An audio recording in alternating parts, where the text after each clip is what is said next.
elected to keep you in the game. What was your mindset of still playing hard and being aggressive and really catapulting this team down the stretch?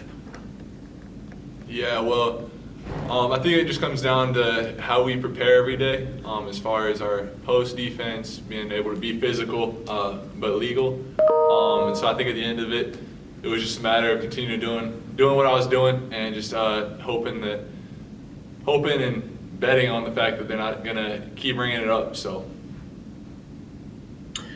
Darius, everyone's been talking about your scoring the last 2-3 weeks.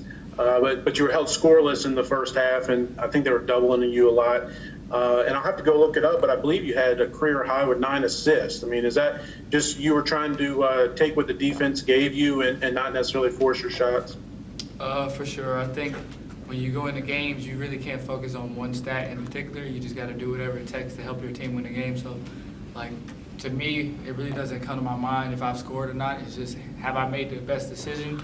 And have I got my team the best shot in the possession possible, whether it be for me or myself or others. Darius, how big was Blake down the stretch when they went to that zone and his ability to score inside, which eventually opened things up for the rest of the teammates? It was incredible. Blake is the most physical guy I know on and off the court, so I know whenever the ball goes up, there's a high chance of him getting the ball, and I know when he gets the ball, there's also a high chance of him finishing it. Whether it's a layup or dunk, and I think his physicality helps our teams tremendously, whether he acknowledges it or not.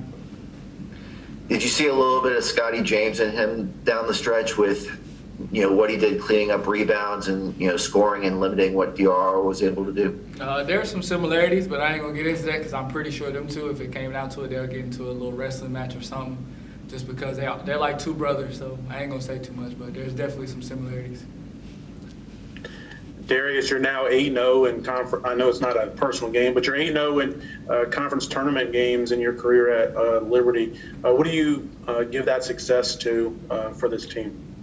Preparation and poise. I think in times of adversity or in the mix of the games when we feel like it's not really so much going our way, I think we lean on what we do every day and we trust our core values and we lean on each other, and it always wins the day.